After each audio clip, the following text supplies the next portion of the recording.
jamaah umroh yang dimuliakan Allah Subhanahu wa taala, inilah pemakaman Baqi ya. Kalau mau masuk ba'da salat subuh langsung menuju ke pintu makam Baqi.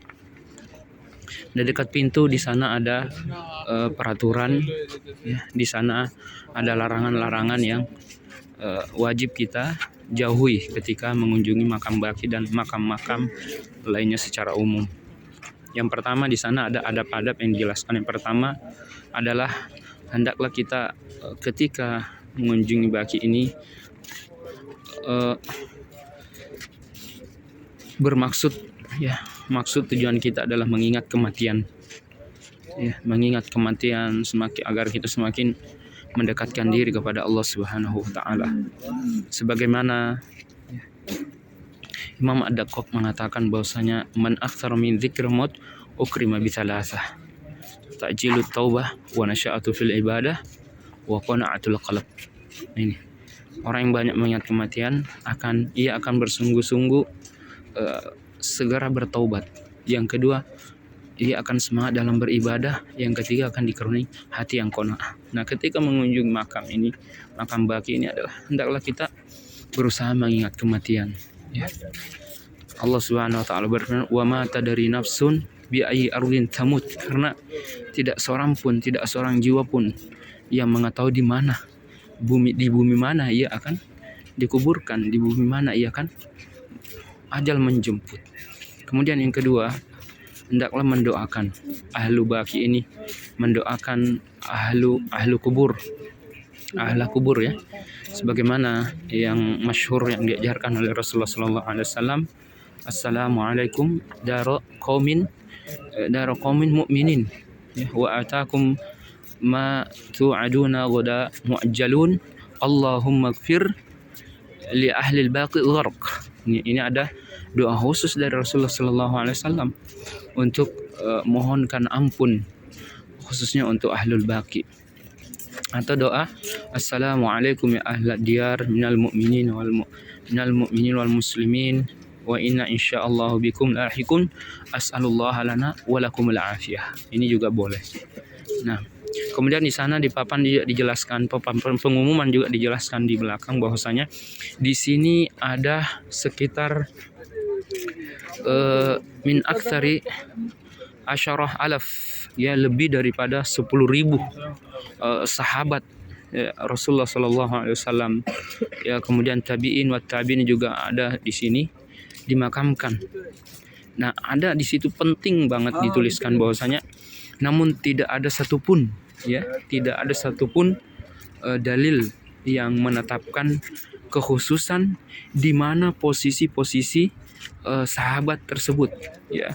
Ada di sini ada Utsman bin Affan, ada di sini Aisyah istri Rasulullah sallallahu alaihi wasallam, anak Abu Bakar,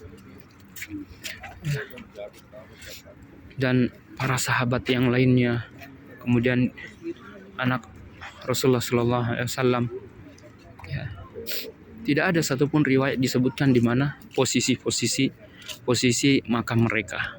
Untuk itu kita tidak boleh ya ikut-ikutan menentukan bahwasanya ini makam istri Rasulullah, ini makam kiai ini makam sahabat Utsman bin Affan dan seterusnya. Tidak di riwayat yang mengatakan bukan kita ya. Yang mengatakan bukan kita, yang mengatakan adalah penduduk Madinah, para ulama dari zaman ke zaman. Nah, kemudian di papan di sana juga diumumkan dan dihimbau, ditulis jelas-jelas untuk para peziarah makam Baqi, ada tawassul yang syar'i. Di sana dituliskan tawassul yang syar'i. Kenapa? Karena mungkin ada peziarah yang datang ke sini bertawassul dengan kuburan ya, bertawassul dengan kuburan orang-orang soleh, maka sesungguhnya ini tidaklah diperbolehkan dan sesungguhnya ini adalah hakikat kesyirikan ya, hakikat kesyirikan. Sebagaimana Allah Subhanahu wa taala dalam Al-Qur'an menjelaskan, Allah Subhanahu wa taala berfirman, Perkataan orang-orang musyrikin dahulu, ma na'buduhum illa liyuqarribuna ilallahi dzulfa. Kata mereka, kami tidak menyembah ya kuburan orang-orang soleh ini, kan tetapi supaya mereka mendekatkan diri kami kepada Allah dengan sedekat-dekatnya.